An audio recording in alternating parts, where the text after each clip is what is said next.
Hi, everyone. In this series, I'm going to analyze the poem written by Forrest Fenn as part of The Thrill of the Chase. I'm going to go through each stanza and analyze it to locate parts of the speech in order to determine the subjects, verbs, and any modifiers based on the context in which they are used. This will allow us to better interpret the meaning of the poem. Remember, Forrest said there is no subterfuge in the poem. So we are best served by assuming he means exactly what he wrote. He did not implement any deception in order to try to confuse the reader. So we should not alter any words, punctuation, or spacing because that changes the wording and the meaning, removing our ability to interpret it exactly as he wrote it. The only thing that should be interpretive in this poem are the solutions to the clues themselves, not the syntax in which he used to create it. If we do discover a grammar error along the way, we are not going to change or try to fix that error. Instead, we're going to dive in deep in order to discover why did he make that error? Because most likely he did it in order to draw attention to something that he wants to convey to us. So to discover these issues, if there are any, we're going to use the rules to locate them. So since he said there is no subterfuge, we're going to begin by assuming that he used proper grammar. He has no intent to mislead. Now, in this series, I'm not going to try to provide a solution. I'm only going to break the poem down to discover its base meaning. What is he trying to convey to us? And then we'll pick up on any hints along the way. But we're not looking for a solution. The whole purpose of this part of the series is to discover what the poem means and what he wants us to do. We're not going to try to solve any of the clues. I'm not going to put in any bias. I'm going to read it exactly as he wrote it. I'm not going to change a single thing about the poem. Okay, so let's begin with the first stanza here. And before I get going, I'm just going to tell you that I'm going to do this all on Microsoft Paint because it enables me to do it interactively. And I believe that interactively is a better way to convey the information in order to teach you what the poem means instead of preparing a bunch of slides ahead of time. So let's read the first stanza here. As I have gone alone in there, and with my treasures bold, I can keep my secret where, and hint of riches new and old. When I'm analyzing grammar, the first thing I'm going to try to do is go ahead and locate the main verbs, and then that'll tell me what action or state of being we're talking about here. And then after that, I'm going to go ahead and locate the subject. And then after that, we'll go ahead and locate any objects that may be operating on in either directly or indirectly. That's at the time when we're going to break everything down into phrases. So I'm going to do it in green for the verbs. Now, the first verb that we have here is going to be actually a verb phrase, and it's have gone. Okay. This is using an auxiliary verb to specify the tense. The tense in this case is called present perfect. And present perfect tense is a past event that has not ended and still has present consequences. So that's all we need to remember now. So we have as I have gone. Have gone is the verb. The second verb is also a phrase, and it's can keep. Can keep is in present tense, which means right now and of course into the future. And the interesting thing I want you to keep in mind about this is that he's using these auxiliary verbs, and not only does it set the tense, but it should also make you think, like for example here, why did he use the helping verb can? He could have just said, I keep my secret where? Like I could say, I keep my car in the garage. So why did he use the word can? Can means that he has the ability to do something. Okay, so he's confirming that he has the ability to keep it. Okay, he's not necessarily saying I keep. So you might have your car parked out in the street, and of course you have a garage. And if you're saying I can keep it in the garage, but right now I'm keeping it out in the street because I intend to wash it later or whatever. But he's able to do that. So later on, when you're now analyzing these phrases, try to do some research into what they really mean. Okay. And I'm, of course, going to give you that information. The reason why I'm just going to give it to you is because I'm trying to analyze the meaning of the poem. I am not trying to teach you grammar. So I strongly suggest that, you could go ahead and verify everything that I'm saying here. Of course, I've already done that. I've been working on this grammar analysis for 4 years now of this poem. So I'm pretty darn confident that I know what I'm talking about. But I'll leave that up to you if you want to go ahead and research it further. I'm just pointing out that there is a difference, and you have to pay attention to the context. Have gone, can keep. Why didn't you just say, I went instead of saying have gone? If it's a noun, let's go ahead and use blue. If it's a pronoun, I'll go ahead and use light blue. We're going to try to locate the subjects. So now that we have the verbs, who is performing those verbs? Who is doing the action, or who is in that state of being, right? So obviously here we have I have gone. So I is the speaker of the poem. I is also a pronoun. Now remember that pronouns take the place of nouns. So a noun is a person, place, or a thing, but it can also be an idea. So I wouldn't assume that I is necessarily Forrest Fenn. We could assume for now, well, let's just call it the speaker, whoever is speaking in the poem, whoever's voice that is, the one who have gone. But it doesn't necessarily need to be a person. It could be a thing. It could be the treasure chest. It could be Forrest talking from the afterlife. We don't know yet. Perhaps we're going to learn later. I don't know.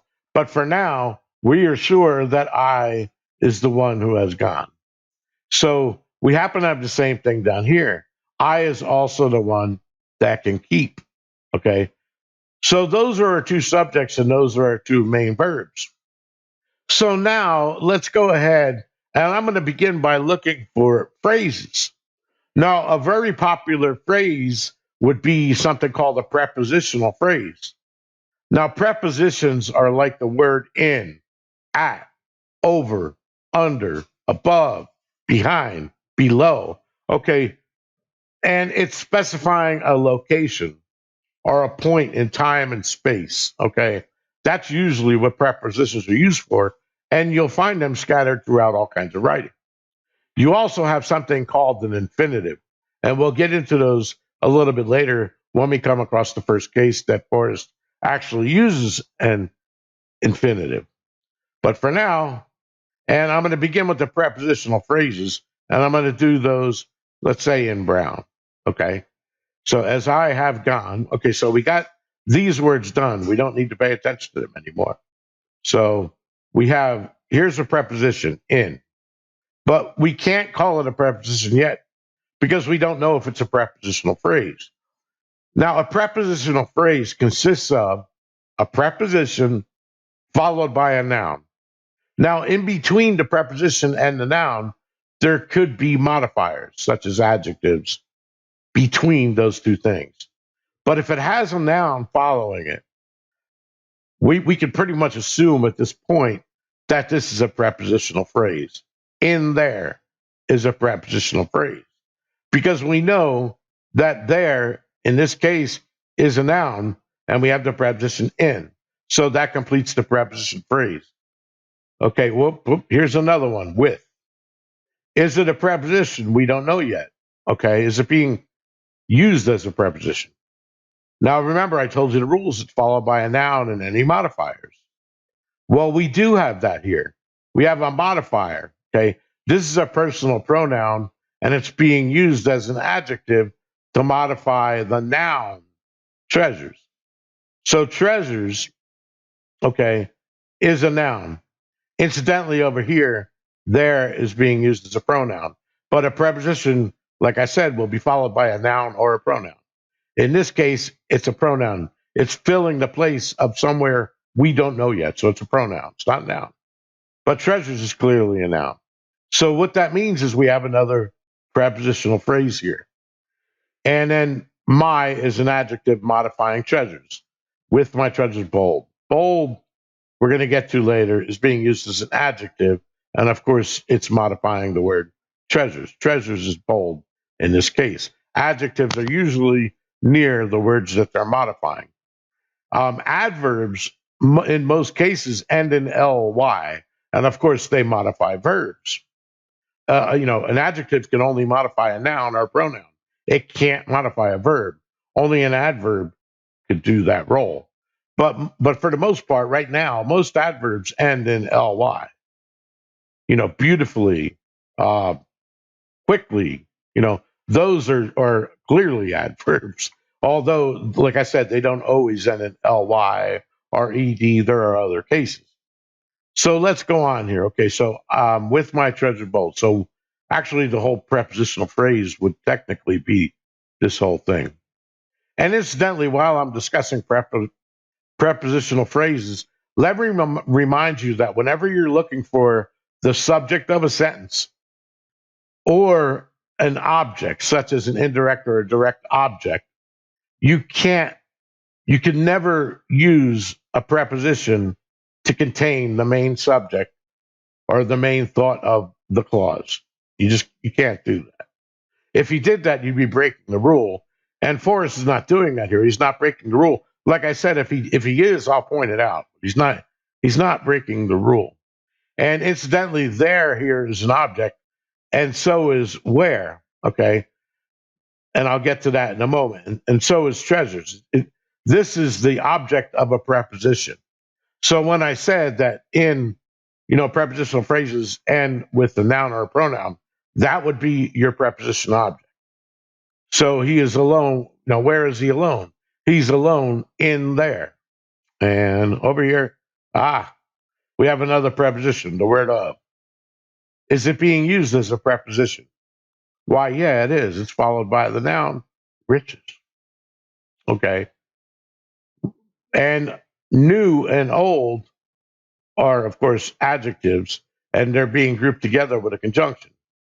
And they're describing what kind of riches are they. So these are an adjective modifying, these are adjectives, or the whole thing is an adjective modifying the word riches, telling you what kind. The entire prepositional phrase is here. Okay, now remember, those could never be the subject. Okay, now while we're talking about phrases, let me tell you what a phrase actually is.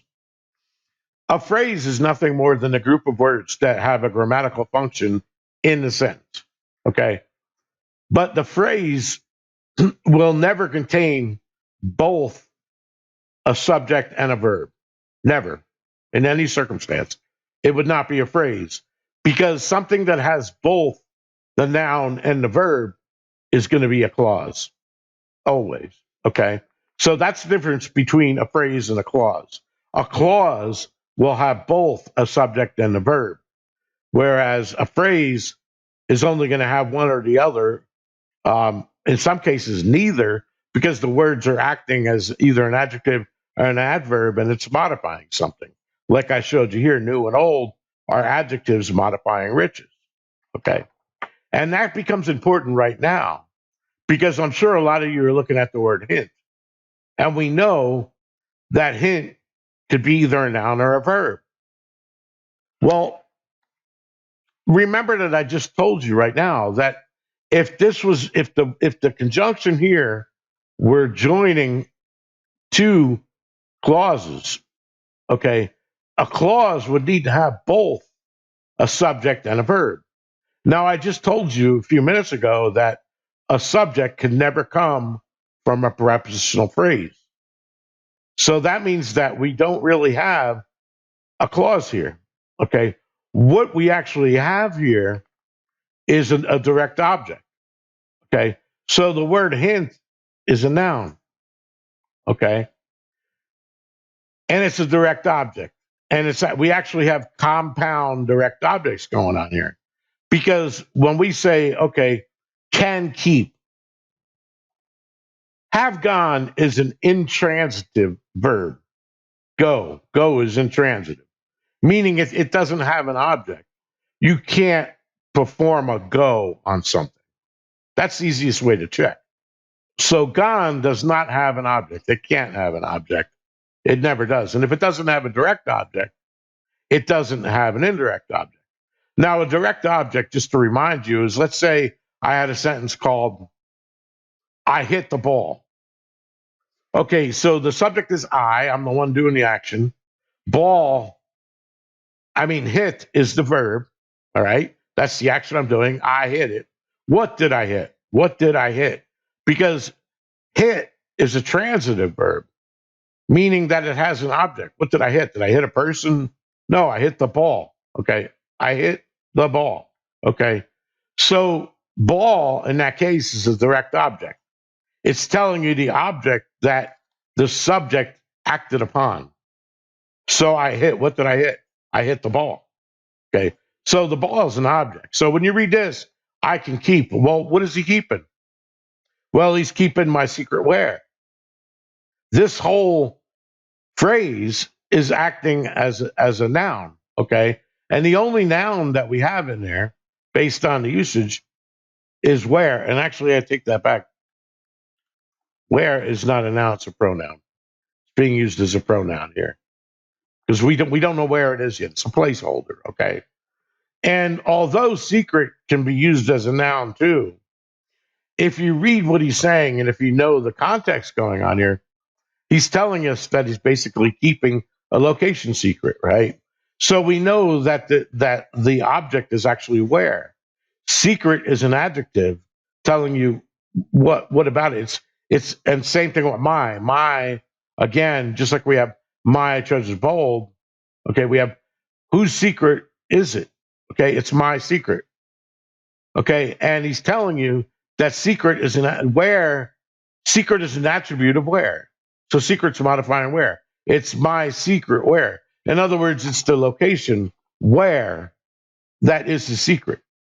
Okay, he's keeping a secret, and a secret's going to tell us where. It's going to give us a location. So we have a direct object here, and the direct object, as I said, the whole thing is going to be acting as a noun phrase, my secret where. And that's a direct object. So since we don't have a verb down here, we know that this conjunction, what it's doing is it's joining two direct objects. In other words, he is keeping two things. He's keeping not only a secret where, but also a physical hint of riches new and old.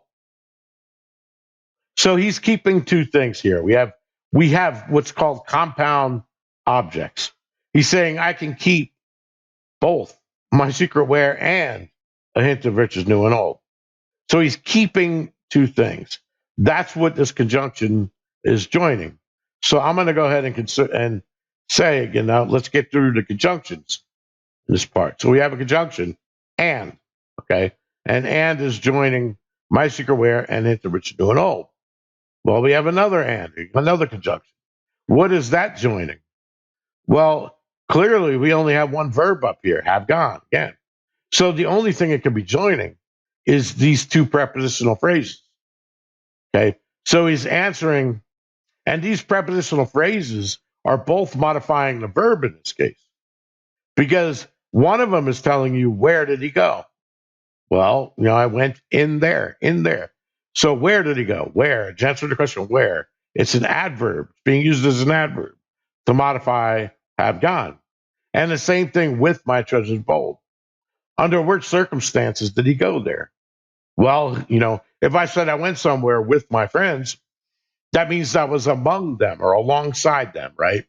So I went in there and with my treasures bold. So both of those are being joined, and then they're modifying have gone.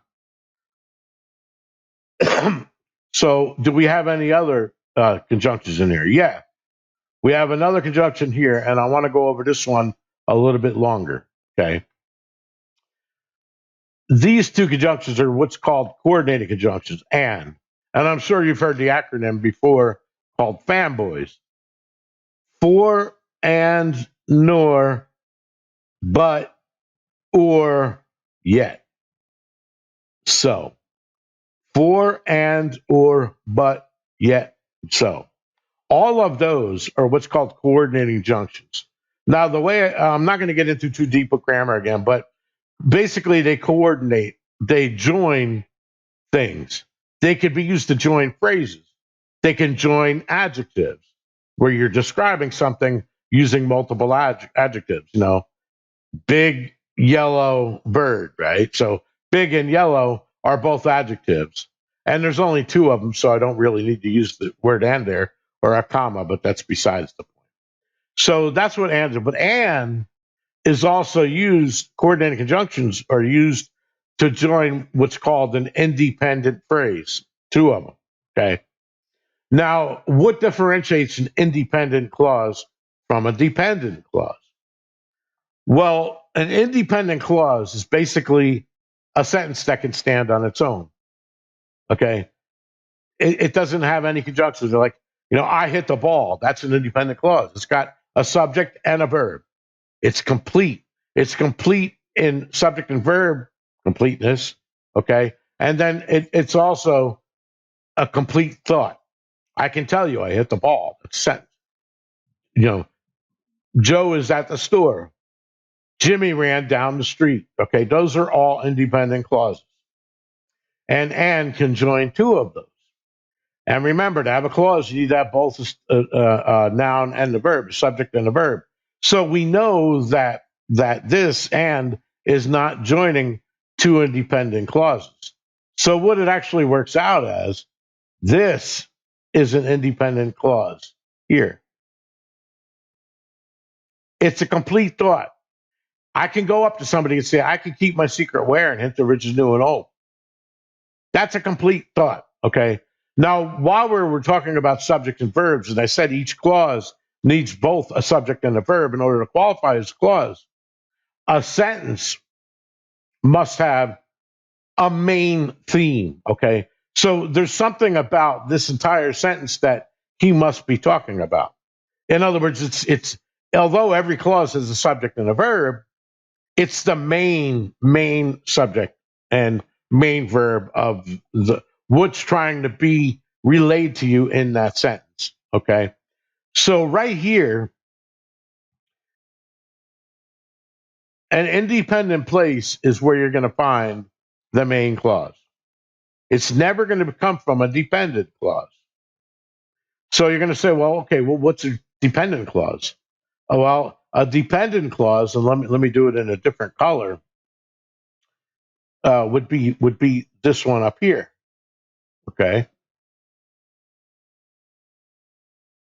And a dependent clause will never have the main subject or a verb. Dependent clauses are used to provide more information about the main clause.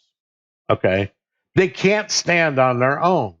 And they're joined with what's called a subordinating conjunction. In other words, the subordinating means that something is dependent on it, right? So it's subordinate. So it's incomplete. It's an incomplete thought. Okay. So in this case, what you do is you look at the subordinating conjunction. And when you look it up in the dictionary, you'll see the different meanings that it'll have based on whether it's being used as a subordinate conjunction, or is it being used as an adverb? Okay. Or is it being used as an adjective? And in some cases, an entire subordinating clause itself, the whole clause, can be the subject of the main clause. Okay, that would probably be the only case. What I'm saying is that a subject could be a pronoun, but we know there is not the main subject of the sentence, and neither is treasures. Okay, and neither is riches or hint. Okay, the main subject is always the person that's doing the verb. It's got to be. And in this case, we already know in the main clause who the subject is. It's I. So in this case, as is telling us two things happened at the same time in the same manner or the same way that, or while I was walking down the street, I broke my leg.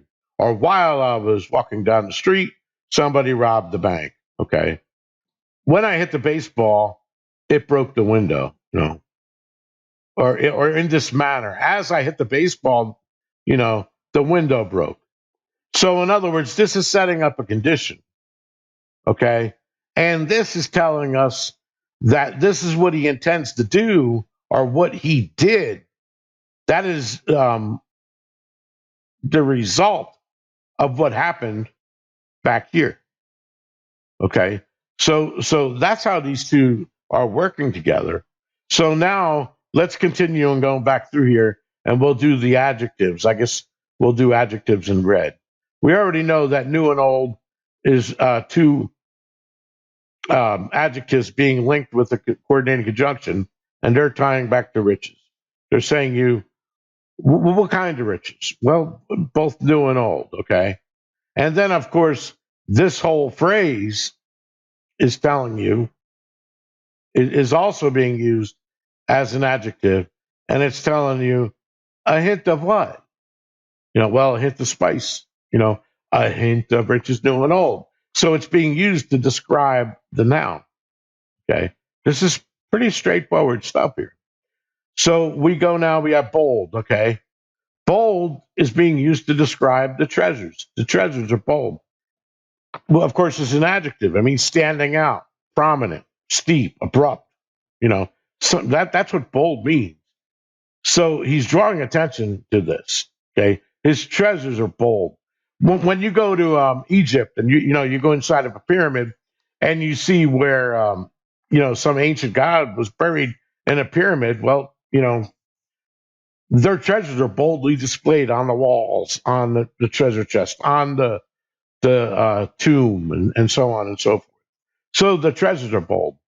Um, if he was talking about the whole sentence, he probably would have said, as I have boldly gone alone in there, boldly.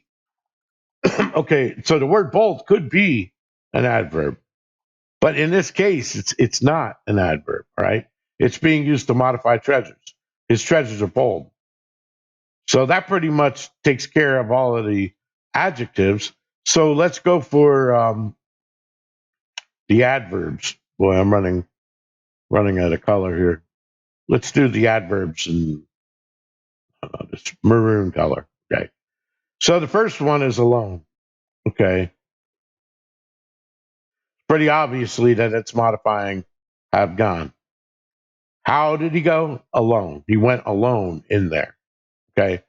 Now, one thing to keep in mind here in the context is he is telling you that he went there alone.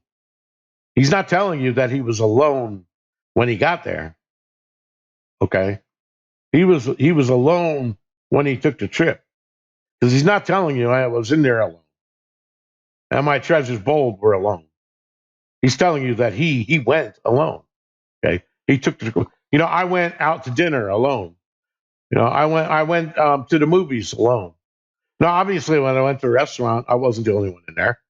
At least the chef was in there, and the maitre d, and the waiter.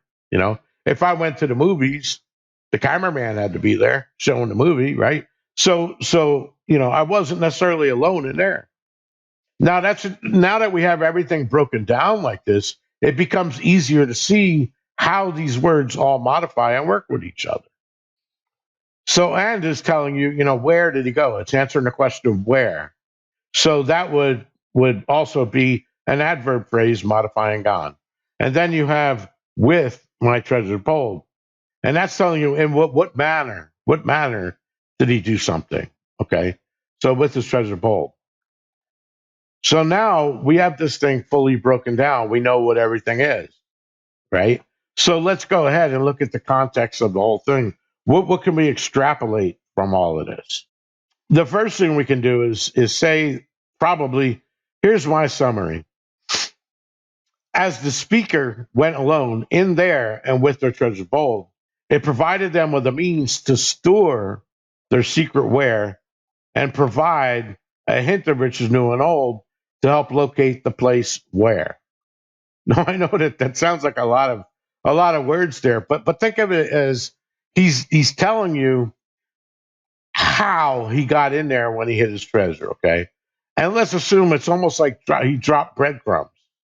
So the purpose of the entire poem, the big picture, is to lead us to a treasure chest. So the best way to get there is to follow a map. Okay, so the map that Forrest created is basically telling us the steps that he took. So the speaker is telling you from the main clause here that, hey, I can keep my secret where? And the rich is new and old. And the way I did it was by, as I have gone alone in there with my treasure bowl. So we know this because the as clause is telling us the events that occurred during the trip. As I was doing this, this is the result. Remember that. Okay. Just reading the stanza now out loud makes it visual almost when you break it down like this. So basically, to find a treasure location, we need to use his blueprint, the poem, retrace the steps that he took. If we do that precisely, it's going to lead us to the treasure.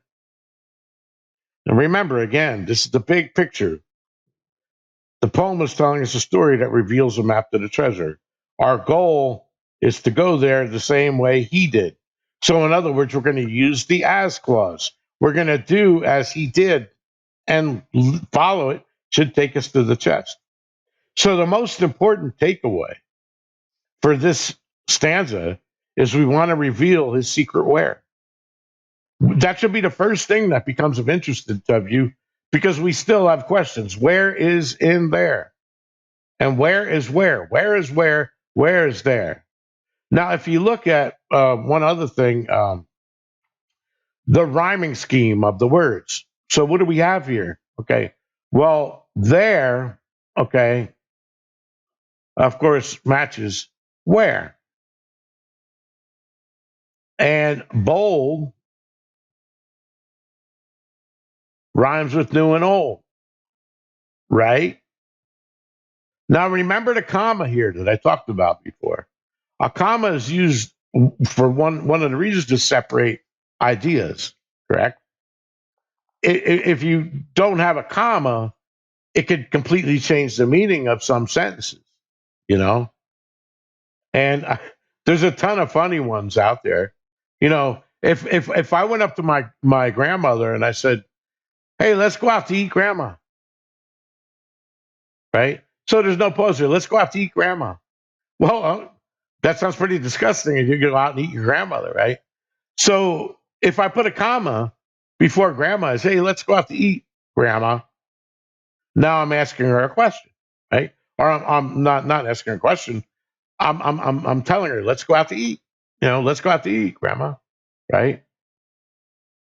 There's another one that's pretty funny, and I'm gonna go ahead and put this here. You know, I helped my brother Jack off his horse. Imagine if you didn't have a comma there, right? I helped my brother Jack off his horse.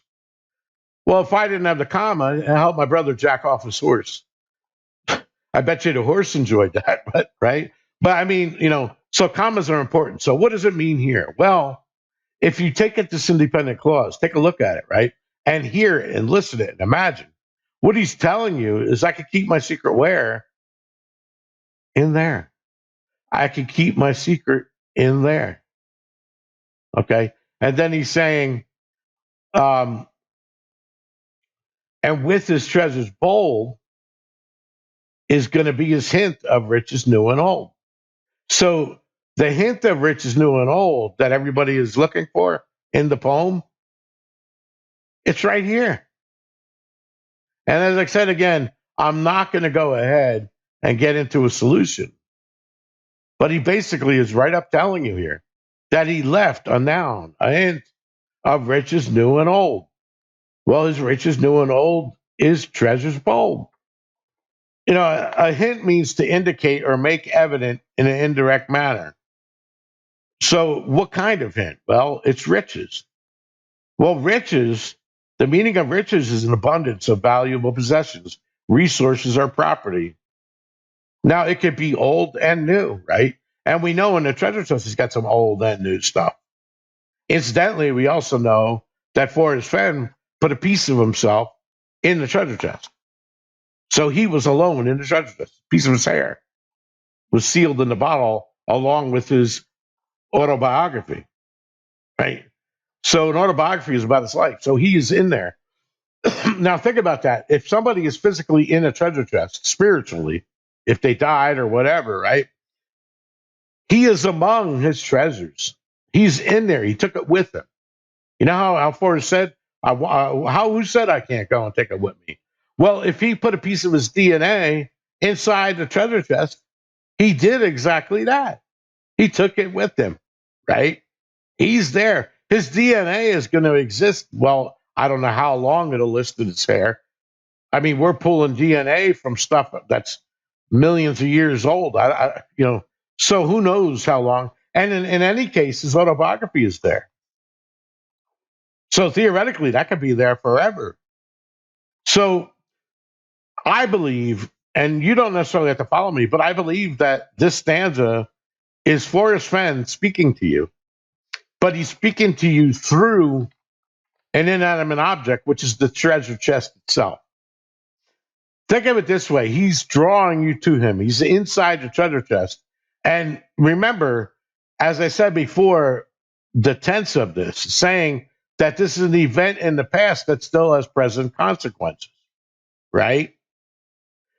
So he's there. If he went on with his plan and he died with the treasure chest back then, he would essentially be there because he never returned. When you say that you have gone somewhere, you're assuming that they have not returned yet. I mean, that's just how it works. Look all of this stuff up now that we broke everything down in words. Okay.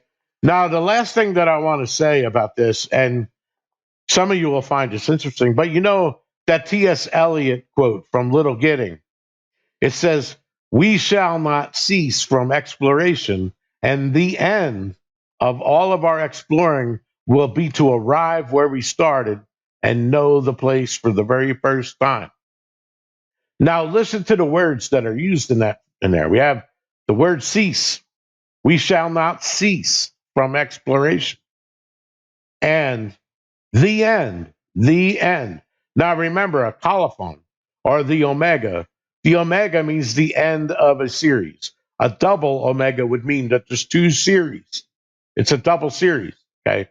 There's two endings, right? So we have the end in T.S. Eliot's quote, okay? And some of you are going to know where this is leading, but I don't want to get involved in any of that stuff right now. We're just doing a grammar analysis because I like to back things up that I put out there.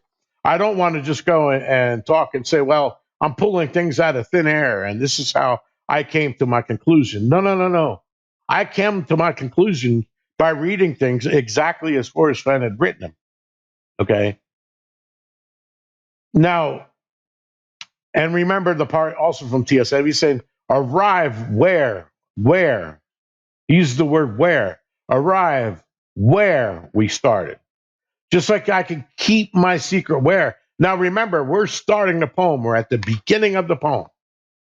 Okay? We're at the beginning of the poem, and and the very next stanza is going to say, begin it where.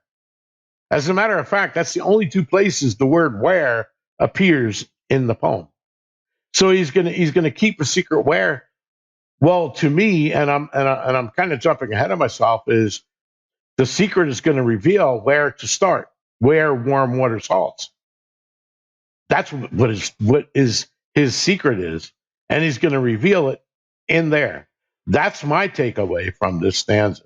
Your takeaway may be different. Like I said, I'm not getting into it, but I just want to point out that T.S. Eliot, listen good, okay? We shall not cease. Now remember, cease is in the poem. I'm just going to go ahead and mention it now, and I'm sure I'll touch on this again later.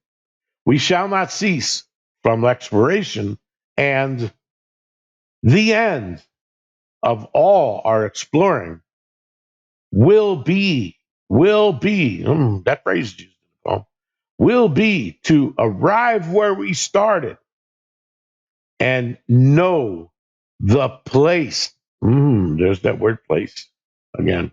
That's also used in the poem. We will know the place for the first time. T.S. Eliot, Little Gidding. Now, it should also be running through your head, Forrest Fenn, the most important thing is that you know where to start. If you don't know where to start, the map is going to lead you anywhere. You must know where to start. Okay. And that's true. Imagine that I wanted to give you directions on how to get to the Grand Canyon. I can't do that without knowing where you're starting from. I just can't. I mean, suppose I give you directions assuming that you were from California, but in reality, you're from New York.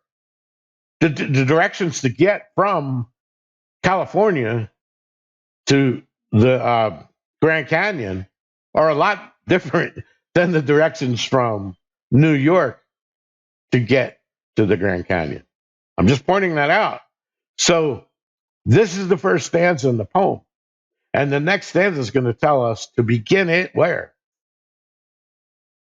So it's extremely important that you know where the starting point is.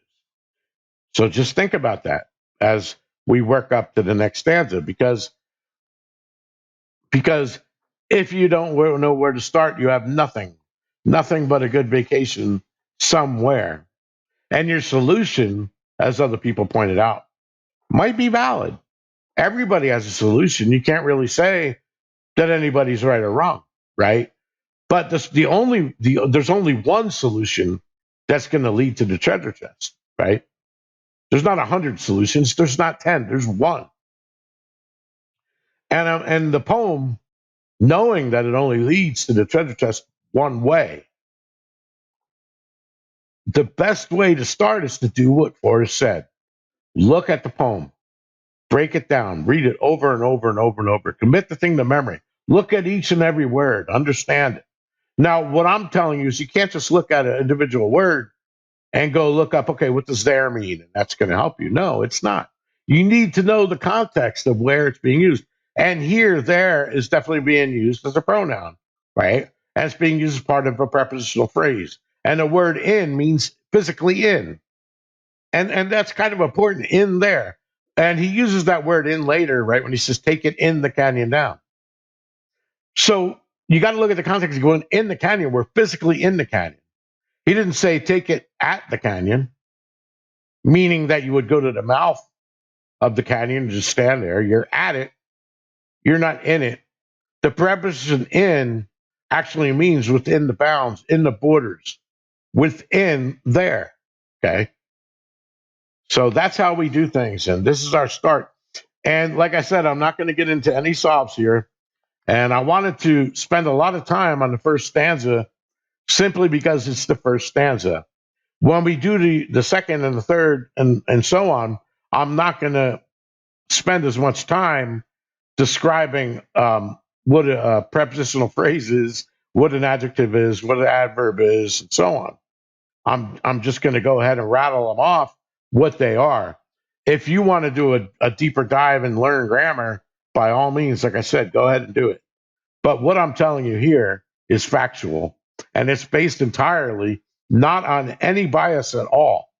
This is based on logic and using a set of rules defined by Forrest because he's the one who wrote the poem. And incidentally, since this does discuss grammar, there are no errors in here grammatically. There is nothing in here that will cause me to believe, he messed around with the grammar. So there you go, folks. That's the first stanza. I hope you enjoyed it.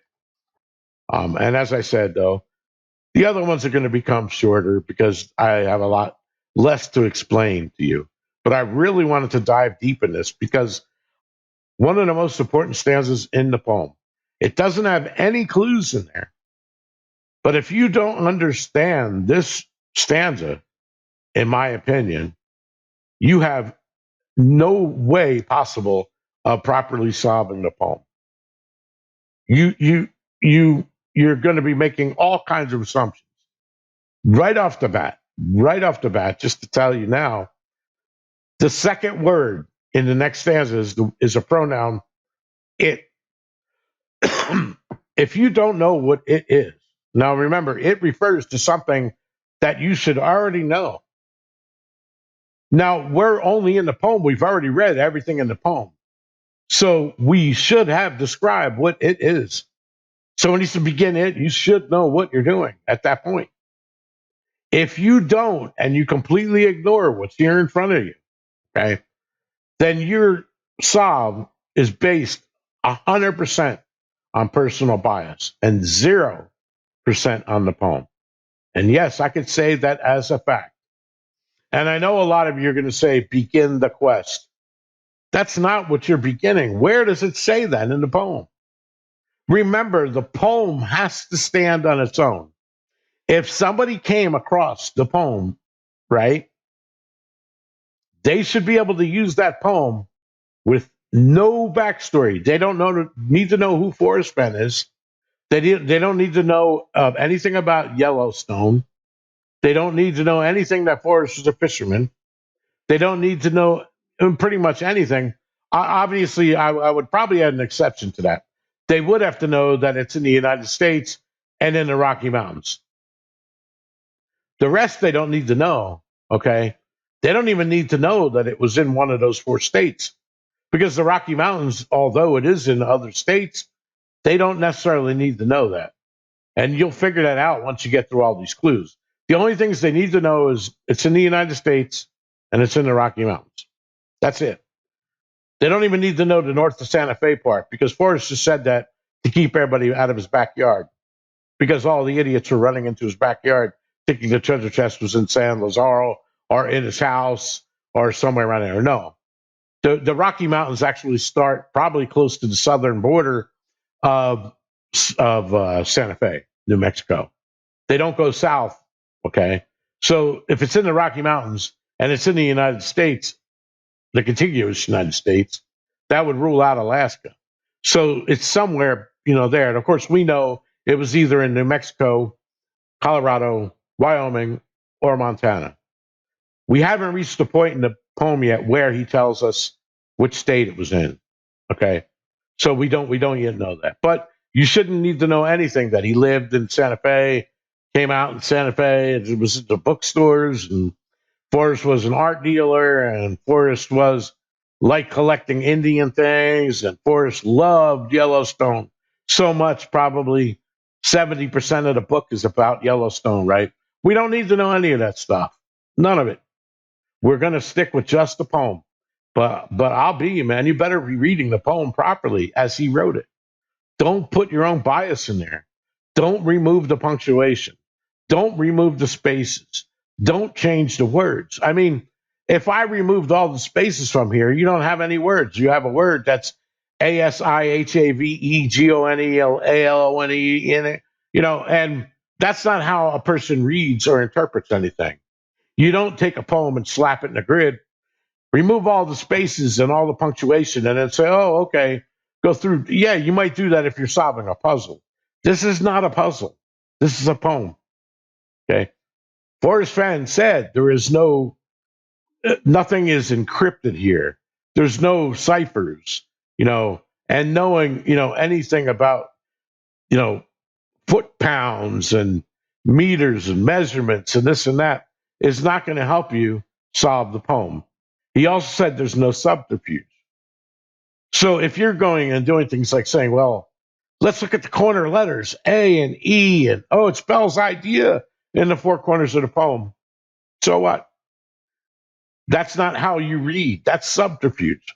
If Forrest required you to do that, then he would be breaking the number 1 rule that there's no subterfuge. It also would certainly not be straightforward. Okay.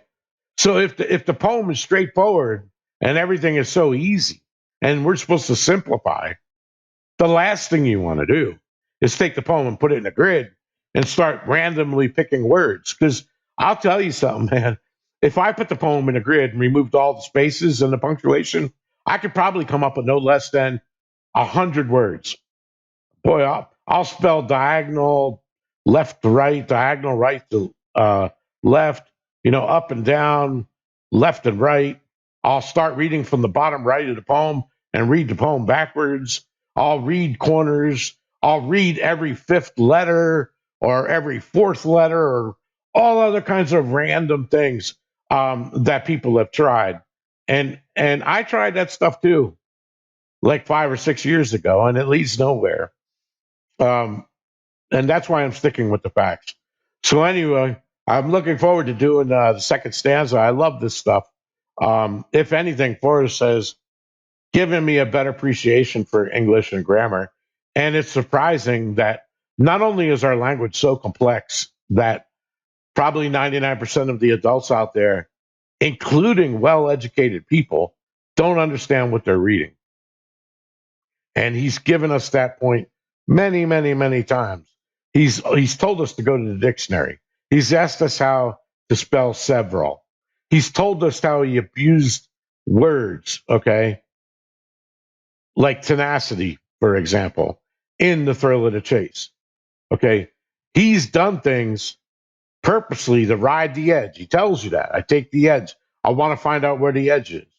And he likes to abuse grammar. In other words, he likes to, let's say, make a mistake or do something that's not necessarily ordinary grammar wise, but he's doing that kind of stuff that only a person that would understand the rules, and he's always talked about rules. He had 109 of them, right? So, anyway, if you don't know the rules, how could you possibly see where he broke them? Okay. If you never played baseball in your life, ever, never even heard of it, okay, me and my friends could go out and play a baseball game and cheat all over the place, and you'll never know. How would you know? I could run around the bases the opposite direction, okay? But that would be subterfuge. And Forrest said that he didn't do that. So we're going to assume that when he played baseball, he followed the rules. He ran the first, second, third, and then home, okay? He didn't run the first, jump over to third, run back diagonally, back to second base, just because that fit your idea. No, no. You know, he tells you, and he's beginning right in the first stanza. He's telling you, this is exactly what I did. And he's telling you, if you follow exactly what I did, you're going to learn my secret where, and you're going to learn it through my hint of riches new and old. Okay. These two things that he's keeping in there.